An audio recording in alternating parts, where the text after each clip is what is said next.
राहत तू ही फसाद हो। मुझे तो अभी डॉक्टर ने बोला था कि आउट ऑफ डेंजर। कैसे आप लोगों ने मुझे बताया क्यों नहीं? दरअसल उन्हें इंटरनल ब्लीडिंग हो गई थी और उनकी कंडीशन खराब तर होती चली गई। अस्सलाम वालेकुम गाइस, आज हम हमराही एपिसोड 8 के प्रोमो की फुल एक्सप्लेनेशन करने वाले हैं, बिल्कुल सिंपल और इंटरेस्टिंग के साथ।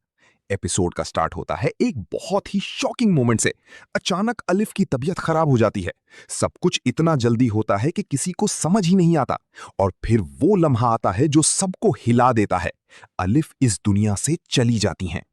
नर्स सायान को अलिफ की मौत की खबर देती है, लेकिन सायान हैरान रह जाता है।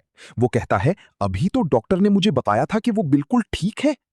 तब नर्स सच बताती है कि अलिफ को इंटरनल ब्लीडिंग हो गई थी और उसी वजह से वो बच नहीं सकी। ये सुनकर सायान टूट जाता है। उसकी दुनिया जैसे एक पल में खत्म हो जाती है। दूसरी तरफ मिस्टर गाजी सिचुएशन को समझते हुए सायान से कहते हैं कि वो वापस अमेरिका चला जाए, लेकिन सायान का जवाब भी उतना ही स्ट्रांग होता है। वो कहता है, कहीं आप लाला से डर तो नहीं गए?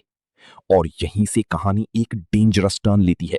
लाला अपने आदमियों को हुक्म देता है कि जैसे ही मिस्टर गाजी का बेटा एयरपोर्ट की तरफ जाए, उसे रास्ते में ही खत्म कर दिया जाए। लेकिन उसके आदमी याद दिलाते हैं कि उनके दरमियान एक डील हुई थी कि फैमिली पर हमला नहीं होगा। लाला का जवाब और भी ज्यादा खौफनाक होता है। वो कहता है, मिस्टर गाजी तब तक खामोश है जब तक उसका बेटा यहां है, लेकिन अगर वो चला गया तो वो हमें कभी नहीं छोड़ेगा। इधर सायान दर्द और गिल्ट में डूबा हुआ चंदा से कहता है, जब से अलिफ ने मेरे हिस्सा की गोली खाई है, उसी वक्त से मुझे लगता है मेरी दुनिया खत्म हो गई है। एक तरफ मोहब्बत का दर्द, दूसरी तरफ दुश्मनी का खतरा। अब देखना यह है कि सायान क्या फैसला करेगा।